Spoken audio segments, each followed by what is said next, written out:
Ah si, tu vas devoir parler. Tu m'as fait venir. Salut mes petits canards, un petit tuto pour finir la journée. On est lundi, il est quelle heure?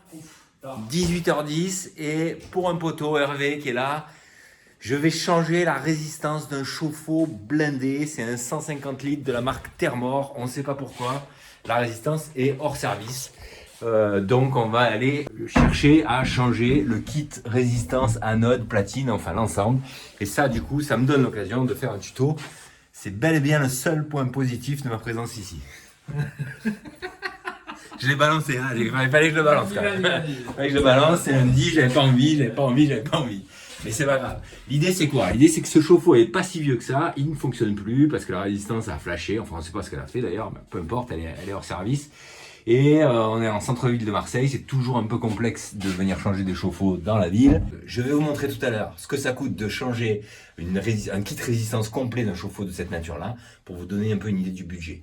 Le but aussi c'est que vous compreniez la manière dont on le fait, et donc je vais essayer de tout filmer, même si on est un peu à l'étroit dans ce WC. Alors c'est parti pour vider l'ancien chauffe-eau, parce que la première opération évidemment c'est de le vider. On peut le vider par le groupe de sécurité, mais ça prend beaucoup de temps, et nous on n'a pas de temps.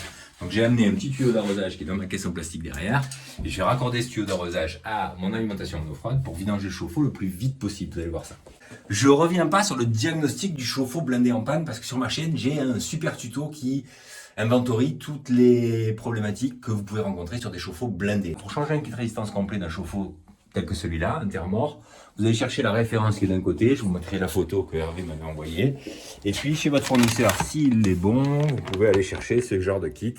Ça c'est un kit Sauter Atlantique Thermor, parce qu'en réalité ça sort des mêmes usines.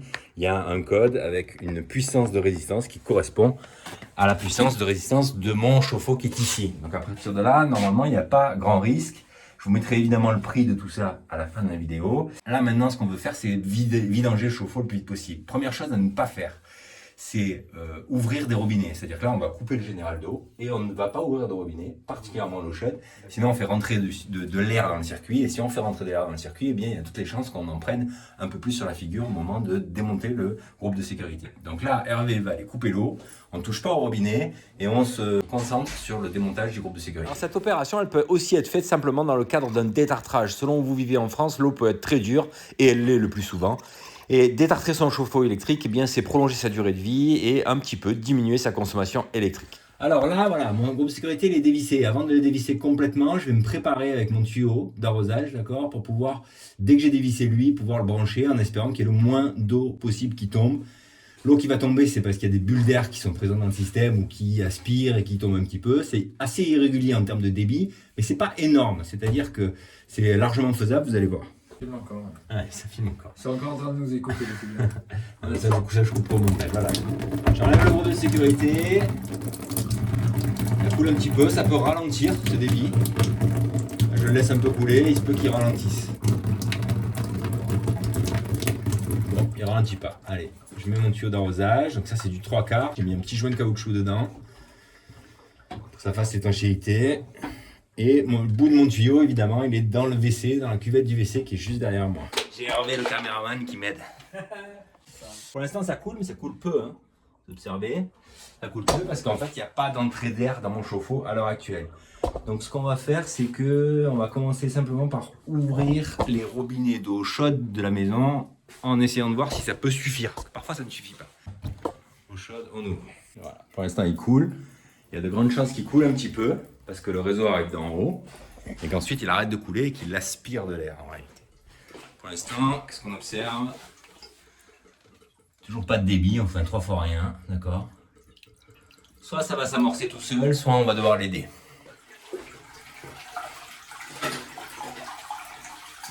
Voilà, c'est parti. En fait, les tuyaux se sont vidés.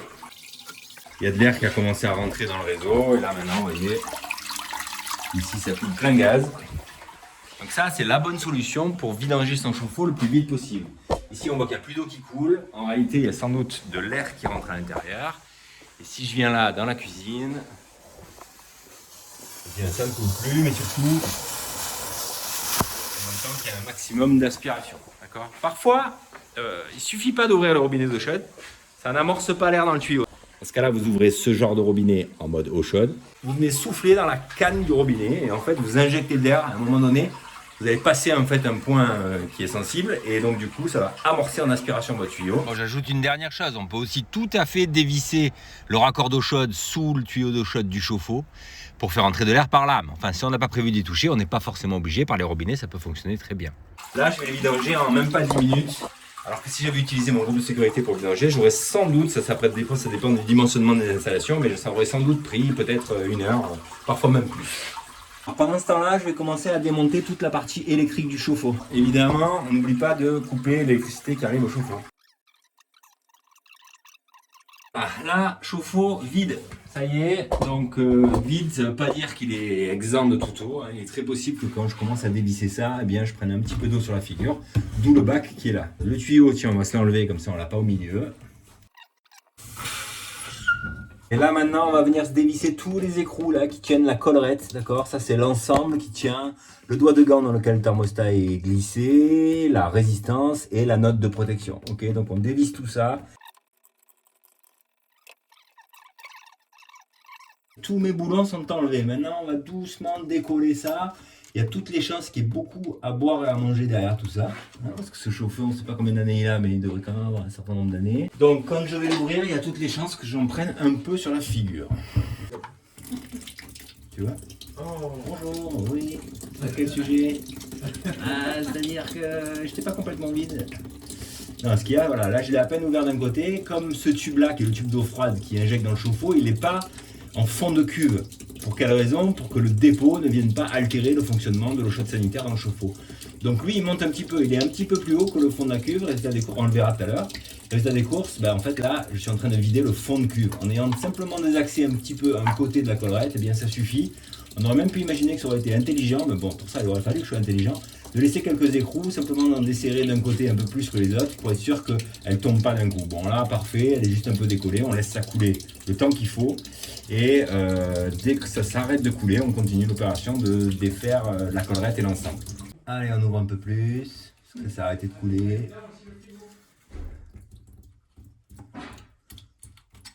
Et là, qui c'est qui va tout prendre sur la figure?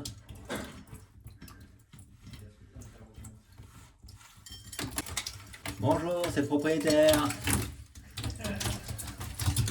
Dites donc.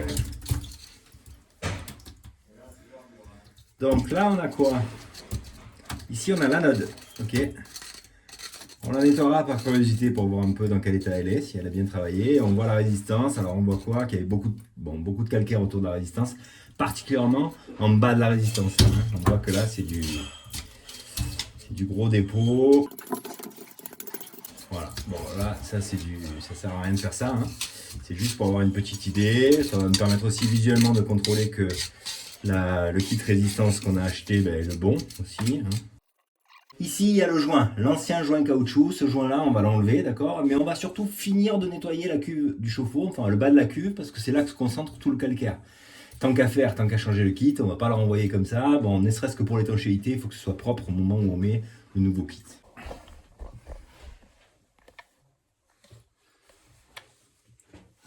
Allez.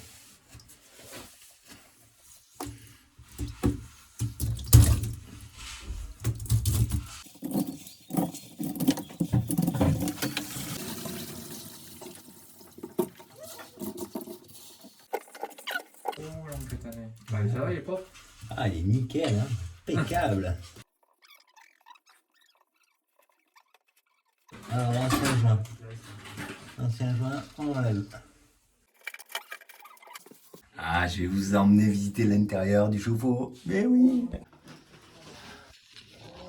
Allez, bienvenue à l'intérieur du chauffe-eau. Donc là, qu'est-ce qu'on voit? Ici, ça, en fait, en réalité, ça n'est rien d'autre que l'eau froide, d'accord? L'eau froide rentre ici, et puis elle monte un petit peu. Elle n'est pas en fond de cuve, vous voyez, puis il y a des trous qui permettent de diffuser l'eau de manière un peu uniforme, d'accord? Pas que ça crée de remous dans le chauffe-eau. L'intégralité de la cuve, c'est plutôt propre, hein. En réalité, vraiment, la saleté, elle se situe ici. Bon, je pense qu'il n'y a pas assez de recul pour bien voir, mais en gros, là, je fais tourner tout autour du chauffe-eau. Voilà. L'autre chose qui est significative à remarquer, c'est que ce tuyau-là. Ce tuyau-là, évidemment, c'est notre eau chaude, d'accord? Et notre eau chaude, qu'est-ce qu'elle fait? Le tube va tout en haut du chauffe-eau pour aller récupérer l'eau chaude qui est tout en haut de la cuve. C'est là qu'on récupère l'eau chaude. Vous savez que dans un chauffe-eau électrique, l'eau chaude se stratifie. C'est-à-dire que plus l'eau est chaude, plus en fait elle va se concentrer sur la partie haute du chauffe-eau et l'eau froide va arriver d'en bas. C'est pour cette raison que dans un chauffe-eau, quand vous n'êtes pas en période de chauffe, bien en fait en réalité vous pompez de l'eau chaude par le dessus du chauffe-eau, l'eau chaude monte, l'eau froide reste en bas et ce qui est très étonnant mais qui est de la physique, hein, c'est qu'en fait le niveau entre l'eau froide et l'eau chaude va rester très petit, c'est-à-dire qu'en fait il ne va pas se mélanger, l'eau froide va rester en bas, l'eau chaude en haut et donc petit à petit en fait votre niveau d'eau chaude va monter, c'est-à-dire qu'en fait en réalité l'eau froide va prendre de plus en plus de place dans le chauffe-eau jusqu'au moment où vous n'aurez plus d'eau chaude et il faut espérer que, évidemment, avant ce moment-là, eh bien, vous arriviez dans une période d'heure pleine, heure creuse, comme par exemple ici c'est le cas. Là, on est raccordé sur les heures pleines, heure creuse, donc une période de chauffe qui va permettre au chauffe-eau de réchauffer à nouveau l'eau froide qui est en partie basse du chauffe-eau et donc de vous redonner du volume d'eau chaude disponible. Voilà.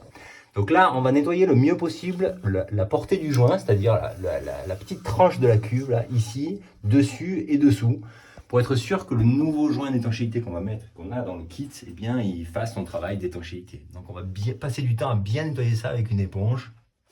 Du coup, Hervé va chercher l'éponge, il est au top. Et donc, on va bien nettoyer ça avant de remettre le kit. On espère aussi que le kit sera le bon. Bon, normalement, je n'ai pas trop de doute sur la question de ma référence, mais voilà.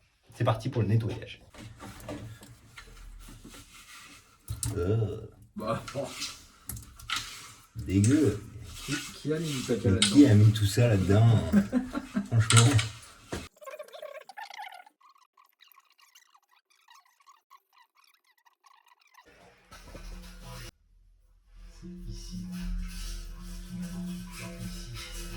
Faut vraiment soigner la portée du joint parce que en fait, c'est ça qui peut conditionner le succès de l'étanchéité de l'opération à la fin. Et si on ne le fait pas et que ça fuit, ben on aura le regret de l'avoir pas fait. Donc je sais pas vous dire si c'est indispensable, mais moi je le fais à chaque fois et j'ai pas de problème. Donc vinaigre blanc.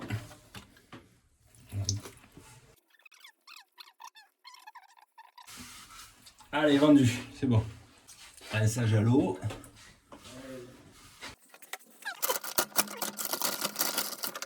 Donc dans le kit on a quoi? On a la même histoire avec le nouveau joint qui est là. Donc ça c'est le kit neuf, anode neuve. Doigt de gant pour le thermostat, donc c'est ça le doigt de gant, c'est-à-dire que c'est là-dedans que le thermostat va rentrer et la résistance qui est ici. Ok. Et là les deux bornes de la résistance et la borne de masse pour la terre. Le joint, picot vers le haut, d'accord? Et la partie très épaisse du joint en bas. Donc là on vient se glisser en fait ici comme ça. Voilà, pour vraiment aller chercher l'encoche du joint. Papa dans maman, comme dirait Hervé. Ah, je te balance, moi je m'en fous. Vas-y, vas-y, fais-toi plaisir. Fais-toi plaisir.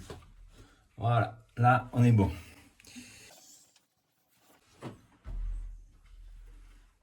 Oh là, on a de la chance, ça rentre. Ok. On bouge d'un côté. Le revissage de la collerette, de la platine, il faut bien se dire qu'en fait cette collerette elle est fixée très large et elle appuie sur le joint, la portée du joint qui est là, d'accord? Donc on va réellement faire un petit serrage de ce côté-là, un petit serrage là, puis un petit serrage là, un petit serrage là. On va à chaque fois opposer en fait les points de serrage pour être sûr qu'on vient appuyer sur le joint de manière uniforme et régulière, ok?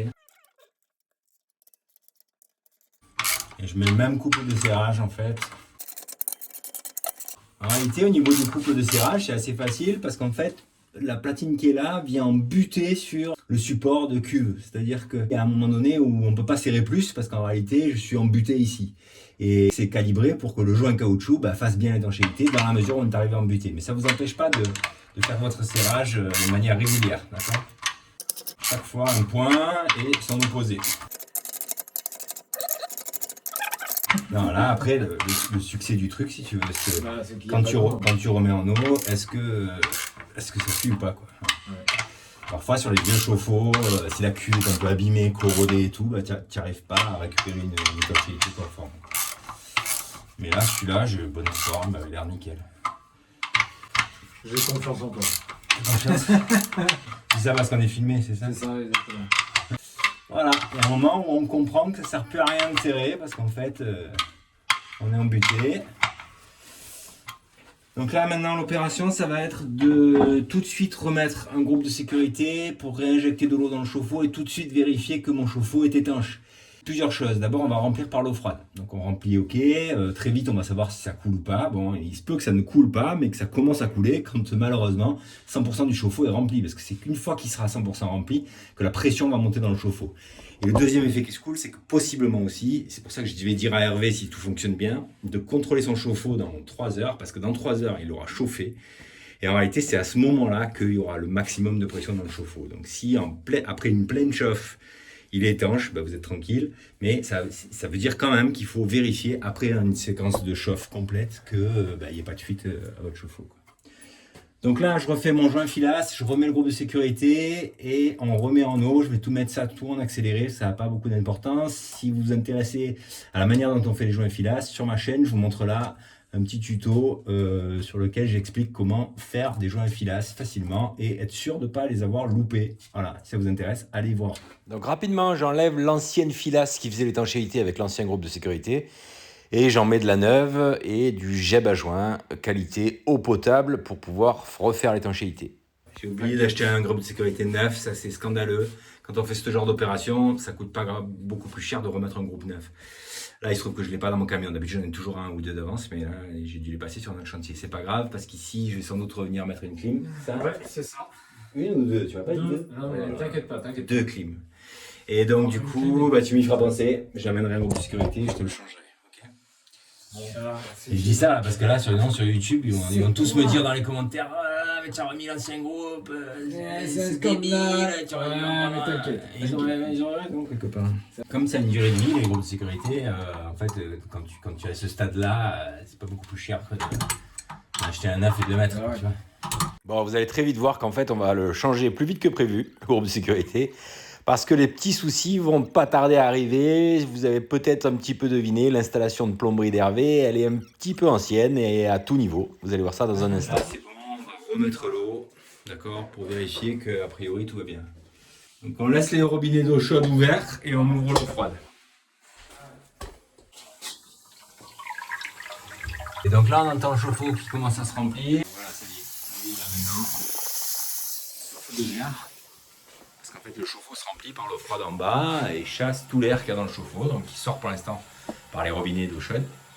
Quand l'eau coulera comme il faut, sans air, au niveau des robinets d'eau chaude, et bien en fait, le chauffe-eau sera complètement rempli. C'est à ce moment-là qu'on pourra fermer le robinet d'eau chaude, et donc du coup, on va avoir la première pression qui va se stabiliser dans le chauffe-eau.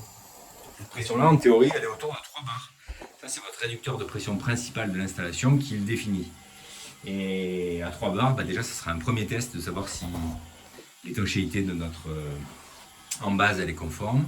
Et ensuite, encore une fois, ce sera qu'après la première mise en chauffe qu'on saura vraiment s'il supporte correctement la température. Maintenant, si vous faites tout comme je viens de faire là, honnêtement, il y a 9 chances sur 10 que vous n'ayez pas de problème.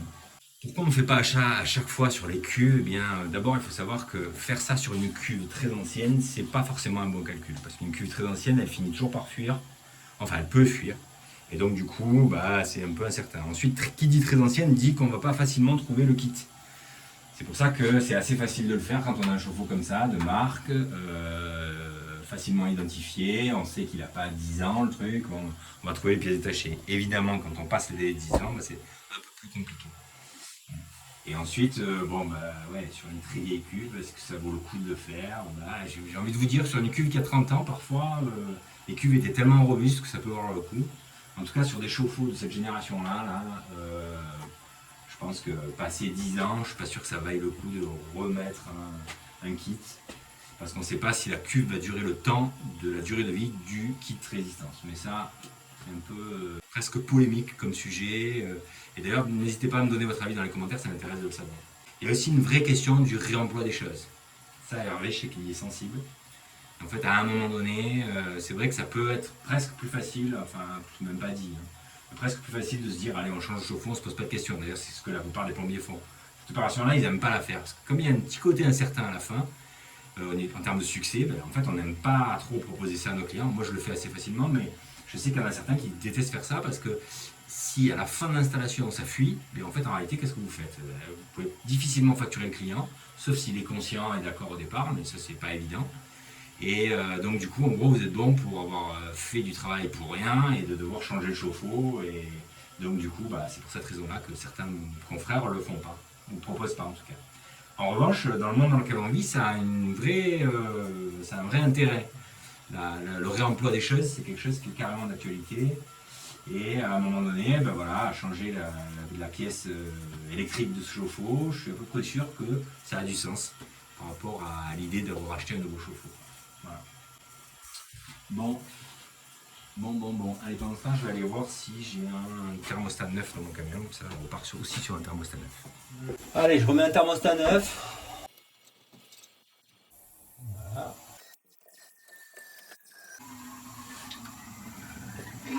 Ah, ça y est.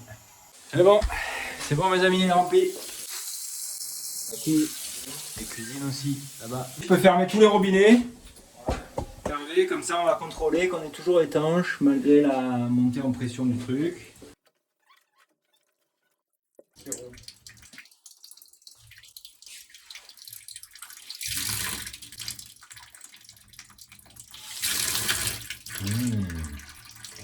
À mon avis, tu as trop de pression dans ton réseau d'eau. Tu sais si tu as un réducteur de pression ou pas? Non. Donc là, au niveau du réglage température, en fait, je me mets à fond là, du thermostat et j'enlève un tout petit cran. C'est-à-dire qu'il y a une graduation en gros en général de 1 à 5. L'idée, c'est que je mets en gros 4,3. Voilà, si je devais dire. Selon moi, là, avec 4,3, Hervé, il va avoir de l'eau chaude à 55 degrés.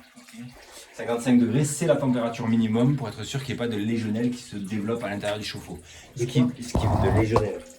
C'est une bactérie qui vient se développer dans de l'eau stagnante quand elle est entre 35 et 45 degrés. C'est là que ça se développe la légionelle.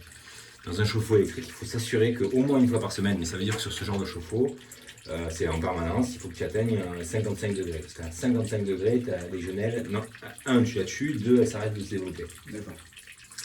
Donc en fait, charge à toi, quand il aura chauffé, de venir avec un thermomètre contrôler que tu viens au moins à 55 degrés. Il ne faut pas non plus être à 65 degrés. 55, c'est vraiment l'idéal. Pour régler ça, ce petit bouton vert, tu as le plus et le moins là-dessus. Et en fait, tu vas progressivement trouver le bon réglage pour être à 55 degrés. Ça vaut le coup de le faire. Okay. Et quand t'as pas un thermomètre chez toi, tu prends une... Tu en achètes un. Tu vas au supermarché, tu en achètes un. Et dernière chose ici, donc là on a un problème de pression a priori, c'est-à-dire que j'ai remis le groupe de sécurité qui m'a pas l'air mort, qui lui en fait se libère à 7 bars, d'accord? Et donc du coup il coule en permanence depuis que je l'ai mis. Donc je soupçonne soit un réducteur de pression d'Hervé qui est soit absent, soit défaillant, bref. Donc on va devoir maintenant là mesurer la pression d'Hervé dans son réseau d'eau pour être sûr de ce qu'il y a lieu de faire par rapport à ça. Pour ça, dans ma caisse de plombier, j'ai normalement un petit mano qui traîne. Tu vas voir, il suffit que je dise ça pour... Ah si, il est là. Tiens, un robinet d'arrosage dehors. Le jardin. J'enlève mon mamelon que j'ai dessus. Ça me permet d'avoir à la fois le côté mâle et le côté femelle. Normalement, je dois avoir un joint au fond. Bah non, je ne l'ai pas, évidemment. Ah si, il est là. Allez. Et ne nous énervons pas, il est là. Ah, c'est calme. Ouais, c'est bon. Voilà. Allez, on a... Douloureuse, là on a 6,2, 6,5. Sachant qu'on a une fuite ici et on a le groupe de sécurité qui relargue. Donc ça veut dire que si on a 6 et là, ça veut dire qu'on est à plus de 7 sur notre réseau. Donc bien, maintenant on va voir. Ton alimentation, c'est un réducteur de pression ou pas? Celui-là? Ok. Donc c'est lui qui fait plus son travail, tu vois. Alors ça c'est la vis qui permet le réglage en fait de la pression, d'accord? C'est pas tout neuf tout ça. C'est pas tout jeune, hein, comme on peut dire. Hein. Alors avec les groupes de sécurité, tiens une petite astuce. Déjà un groupe de sécurité qui est en fin de vie. Il faut savoir que c'est souvent bon, la cause la plus évidente et la plus courante, c'est l'excès de calcaire, d'accord? Qui est venu complètement obstruer son mécanisme. Parfois, il arrive qu'on prolonge la durée de vie d'un réducteur de pression en lui donnant des petits coups, d'accord? Parce qu'en fait, ça vient un peu décolmater ce qui est colmaté par le calcaire. Et du coup, parfois, on arrive à reprolonger la durée de vie d'un réducteur de pression qui faisait plus au travail. Mais il faut bien se dire la vérité, c'est que c'est provisoire. C'est-à-dire qu'en fait, vous allez faire gagner peut-être 6 mois, 1 an à votre courbe de sécurité, mais il faut quand même le changer. Donc là, celui-là, on va quand même tester la vis de réglage. La vis de réglage, c'est ça. La vis de réglage, elle est là en théorie. Mais bon, encore faut-il plus arriver à la pied. En théorie, elle devrait tourner le poil. Ouais. Ouh là là là là. Elle est complètement épais. Ça aussi, c'est un petit délit que tu vas faire. Arrête, laisse-moi tranquille. Tu voulais pas descendre, tu voulais pas travailler avant ça. Plan B. Enlever le calcaire.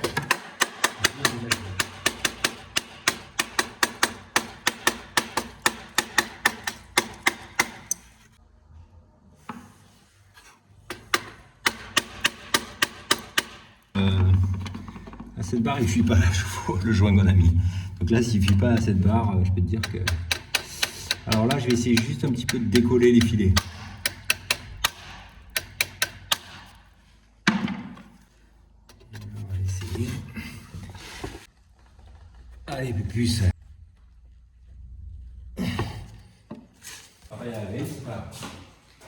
Bon, je vous passe un petit peu là les détails de mon humeur à ce moment-là précis.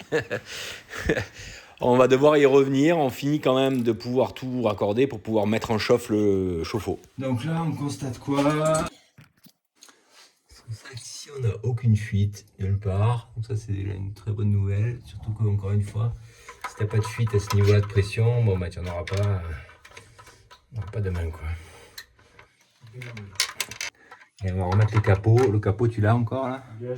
Remarque, attends, tu sais quoi? Ne le remettons pas de suite. Comme ça, tu pourras régler la température peut-être, non? Donc là, on remonte au tableau électrique le jus.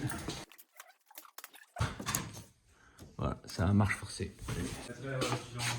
Non, mais en fait, il repassera automatiquement en normal.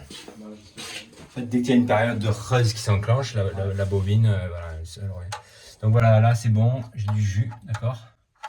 Le thermostat il est réglé comme je pense que c'est bien de le faire. Ton boulot à toi, c'est de vérifier l'étanchéité quand même dans 3-4 heures. Là. Ouais. Il sera 100% chaud. Donc en fait, tu vérifies qu'il n'y a pas une goutte qui traîne à cet endroit-là. D'accord. Moi, de mon côté, je vais mesurer le réducteur de pression pour en commander un ou le récupérer. Venir te le changer, le régler au passage sur les 3 barres qu'il nous faut. Et du coup, changer le code de sécurité à ce moment-là. Mais ça, du coup, ça va être en plus. Ah bah. Mais il faut absolument le faire. Ouais. Parce qu'en fait, au-delà du fait que tu perds de l'eau ici, en fait, tu risques de péter quelque chose dans l'habitation. Abîmer tes robinets, abîmer le reste. Mes petits canards, on est de retour chez Hervé. Récupérer les pièces qui nous manquaient. Pourquoi Marseille, tous les égouts de Marseille puent comme ça? C'est invraisemblable. Bonjour. Le plombier, c'est doré. Le plombier dans Marseille, normalement, C'est rare quand même, non? c'est quelque chose qui n'existe pas, mais... Thermomètre. Dans la caisse d'un plombier, il faut toujours un thermomètre, ah oui. Ça sert à quoi un thermomètre? Franchement, ça sert à C'est rien. pour mesurer l'eau chaude. On va bien laisser couler l'eau chaude. Alors, est-ce qu'il a fui ce chauffe-eau? Eh non, il n'a pas fui, bien sûr que non. Voilà, donc aujourd'hui on change le groupe de sécurité, on installe un nouveau réducteur de pression en tête d'installation d'Hervé.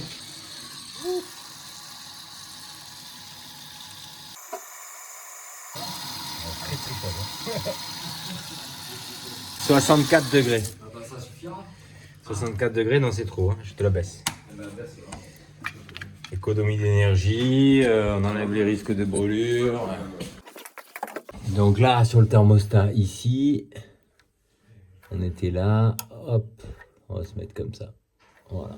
Bon allez, on se met sur le changement du réducteur de pression. Donc, quand j'ai dit tout à l'heure que j'allais mesurer le réducteur de pression, c'est parce qu'en fait, il existe plusieurs standards de longueur de réducteur de pression. Quand je dis longueur, c'est la distance entre l'entrée d'eau d'un côté et la sortie de l'eau de l'autre. Il y a plusieurs tailles qui existent. Il y a aussi plusieurs diamètres de canalisation qui existent. Ça dépend un petit peu de la taille de l'installation qu'on alimente derrière, d'accord? Pour un petit appartement, un réducteur de pression en 1,5, en 15-21, ça suffit largement. Là, c'était un réducteur de pression, je crois, en 3/4, en 20-27 que j'ai mis, mais au-delà de tout, ce qui comptait le plus, c'était la taille et la longueur du réducteur de pression.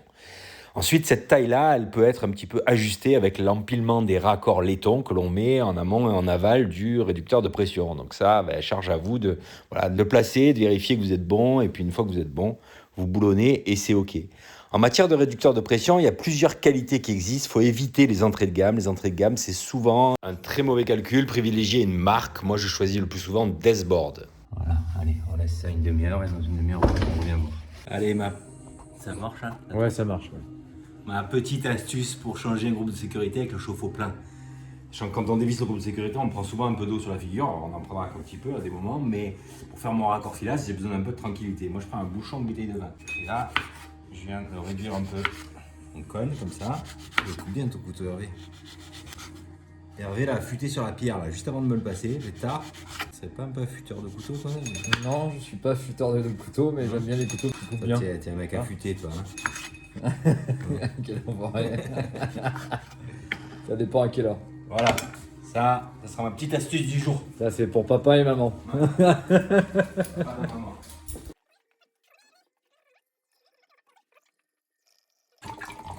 J'enlève juste un peu de pression.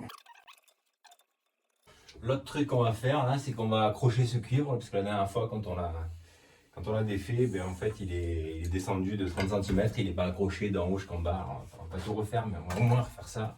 Bon, je vous l'ai dit, cette installation, elle est ancienne et peut-être pas faite exactement dans les règles de l'art au départ, mais c'est pas grave, on essaie un petit peu d'améliorer les choses comme on peut avec ce qu'on a.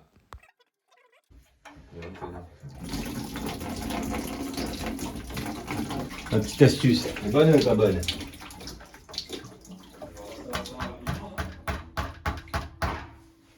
Terminé, bonsoir. Alors, même si la filasse elle a été faite qu'il y a quelques jours, on l'a défait et on l'a refait pour être sûr de notre étanchéité, c'est plus raisonnable.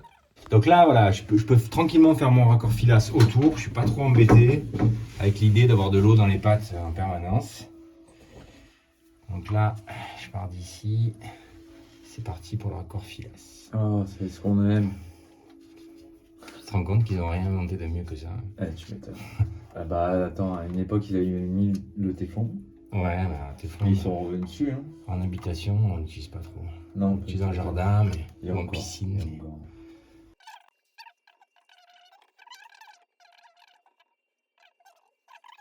Là, mon raccord filasse il est fait, même s'il y a un peu d'eau qui va couler, ça va pas l'empêcher d'être étanche au moment où je vais visser ça. J'espère pour toi. J'espère pour moi. J'espère pour toi. C'est simple. Attention, t'es prêt? Allez, feu.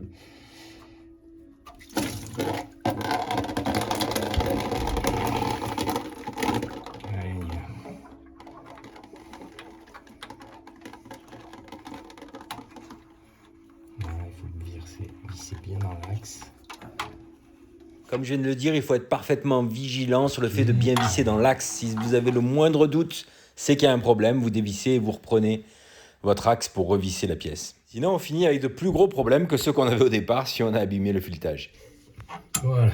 Tu rallumes le général. J'enlève le pied de la caméra.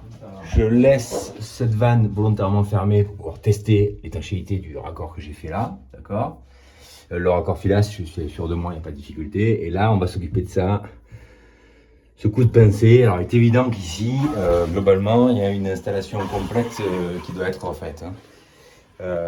Donc on va mettre un flexible à Hervé, même si un flexible c'est pas ultra durable, enfin ça serait mieux de reprendre ça en cuivre et tout, mais je vais pas refaire du cuivre là-dessus soudé sur ce tuyau qui, bon, voilà, on va faire au mieux, au plus logique. On va se mettre un raccord américain ici pour repartir dessus, et comme ça on enlève la portion de cuivre qui est pincée. On va utiliser ce flexible en 3/4. Oh, ça, je vous le paye en 1000, hein. C'est souvent le cas. Changement de chauffe-eau, il y a une dizaine d'années sans doute, le cuivre n'était pas tout à fait à la bonne hauteur, le plombier a forcé dessus. C'est un mamelon américain. Ah, ouais. En fait, tu serres et ça fait automatiquement l'étanchéité. Ça c'est cool. Ça c'est pas mal. J'utilise ça quand je peux pas faire autrement. D'accord, parce que là c'est pas le meilleur truc de la terre, mais disons qu'il a une durée de vie supérieure au reste de ton installation. Donc, c'est bon. T'as compris le message? Voilà, évidemment, vous l'aurez compris, c'est pas qu'un message subliminal, hein. On va aussi en profiter pour le raccrocher, ce tuyau d'eau chaude, parce que pareil, il arrive d'en haut, il n'est pas accroché, donc rapidement, j'y mets un petit collier, histoire que ça bouge un peu moins. Allez, remonte ton pantalon, c'est bon. Quoi. Ouais, le sourire du plombier. La lune, ouais. La dernière fois, j'ai fait une vidéo sur YouTube. Ouais. Et pendant un quart d'heure, j'étais accroupi, mais il arrive. Du coup, j'ai dû couper au montage, quoi. J'ai pas mis quasiment. Et une fois, je l'ai flouté. Bon voilà, on approche de la fin du dépannage, je remets tout en place pour pouvoir réouvrir la vanne d'eau et pouvoir un petit peu tester le groupe de sécurité. Un caméraman qui te suit dans tous les mouvements. Attends, c'est comme la télévision, hein. Et ça ne regarde. L'eau chaude ici fuit pas, l'eau chaude ici fuit pas, l'eau froide ici, voilà, on contrôle tout ça. Le temps de boire un petit café. Après, on se fait le tour du groupe du propriétaire. Ouais. Et ensuite, on est bon. On tire avec... on remet le capot aussi. Hein.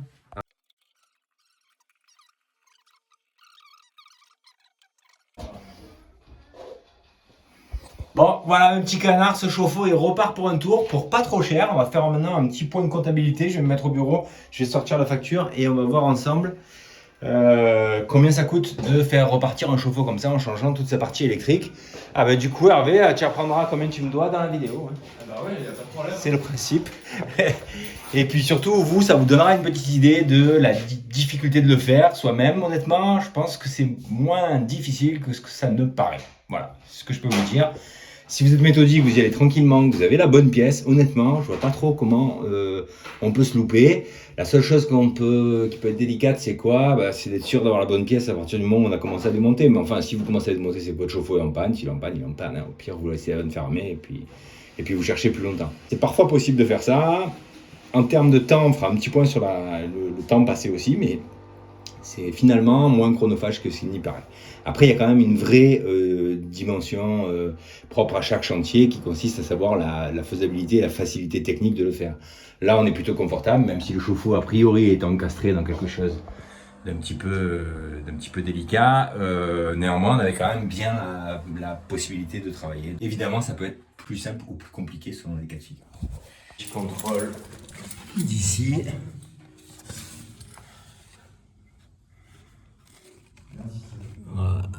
Hervé, tu veux une bonne ou une mauvaise nouvelle? Ça ne fuit pas. Ça ne fuit pas, ça c'est la bonne. Ouais. Et la mauvaise, c'est que c'est quand même très vieux tout ça. C'est que ça ne fuit pas maintenant, mais ça pourrait fuir un de ces jours quand même. Mais non. Merci jeune homme, c'est très gentil. Vous avez vu le nombre de caisses à outils pour un tout petit chantier là? Pour mettre 2 colliers de plomberie, 2 raccords. Voilà, ça c'est le problème de la plomberie, c'est que il y a toujours un camion qui est chargé avec 800 kg de caisses, de raccords, d'outils. Ça, c'est la plomberie. C'est comme ça. Je vous avais dit que je vous montrerais la résistance un tout petit peu nettoyée. Bon, voilà à quoi elle ressemble. Hein. Donc après quelques années, hein, vous voyez bien que l'anode en magnésium, elle a pris un sacré coup quand même, on peut le dire. La résistance, bon, là, ça va. Le doigt de gant aussi. Bon, on voit qu'il y a une petite couche de calcaire dessus, mais enfin, c'est pas bien méchant. Voilà, une fois nettoyé, ce que ça donne. Alors, en même temps que je vous parle, là, je vous mets des images de la manière dont vous pouvez aller chercher votre résistance. Il est évident que si vous restez sur une des marques principales de chauffe-eau, comme Thermor, Atlantique, qui sont d'ailleurs les mêmes, hein, Sauter aussi, c'est relativement facile à trouver. On le trouve sur Internet. Faites bien attention quand vous la commandez de prendre le modèle avec le joint inclus. Parfois, vous trouvez un meilleur prix affiché quelque part, mais s'il n'y a pas le joint, c'est problématique. Le joint, il doit coûter, enfin, vous le voyez là, a priori 16 €. Bon, moi, je ne l'ai pas acheté sur Internet, bien que peut-être c'est moins cher, et encore, je ne suis même pas sûr. Je l'ai acheté chez Richardson, à Aubagne, c'est-à-dire un fournisseur professionnel de plomberie. Je l'ai payé 83 € hors taxe avec le joint. Donc finalement, c'est pas trop déconnant en prix, c'est-à-dire que c'est peut-être un petit peu plus cher que sur Internet. Ça fait dans les 106 € à peu près TTC. Mais c'est dispo en stock au moment où j'y vais. Donc ça, évidemment, ça a une valeur pour ces distributeurs. Ils stockent. Donc dans la mesure où ils stockent, eh bien, c'est normal que ce soit peut-être un petit peu plus cher. Voilà. Et si votre chauffe-eau, c'est pas un chauffe-eau de marque, parce que vous l'avez acheté dans une grande surface de bricolage, par exemple, Eh bien, sachez que si c'est dans les 10 ans, en théorie, la grande surface de bricolage doit pouvoir vous fournir la pièce détachée pour pouvoir faire votre réparation. Et ce que je pense par-dessus tout, c'est qu'il y a très fort à parier que les résistances et même le kit complet résistance de ces chauffe-eau premier prix dans les grandes surfaces de bricolage soient exactement les mêmes que les chauffe-eau de marque, entre guillemets. Bon, là, peut-être que je m'avance et que je vais un peu vite. S'il y en a parmi vous qui savent, et il y en a forcément, soyez sympas, mettez-les dans les commentaires et puis ça permettra à tous de pouvoir avoir un petit œil là-dessus. Le message que je voulais vous faire passer, c'est que c'est, une fois de plus, pas ultra compliqué à faire. Il faut juste ne pas avoir peur de se lancer. Et ce que j'ai envie de dire, c'est que c'est vraiment quelque chose que un bricoleur peut faire chez soi. Donc n'hésitez surtout pas à vous lancer si vous jugez que ça peut être un bon investissement de le faire. Voilà. Le prix artisan de ce type d'intervention, c'est entre 300 et 350 euros, selon moi, en fonction du déplacement et de la localisation du chantier par rapport à la base de l'artisan. Mais voilà. Dans tous les cas, je pense que c'est une bonne alternative au changement d'office du chauffe-eau, chose que moi-même, je l'avoue, j'ai pratiqué pendant des années.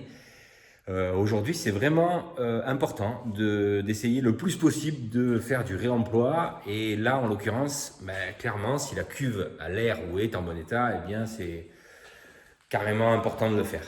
Voilà. Bon, j'espère que ce tuto vous aura fait plaisir, vous aura apporté quelque chose. Si vous étiez là parce que vous cherchez l'info, j'espère que toutes les infos étaient dedans. Si ce n'est pas le cas, c'est que j'ai oublié quelque chose. N'hésitez pas à le mettre dans les commentaires, des questions, et j'essaierai d'y répondre autant que faire se peut. Je vous remercie beaucoup et je vous dis à bientôt pour d'autres tutos plomberie. Bye bye.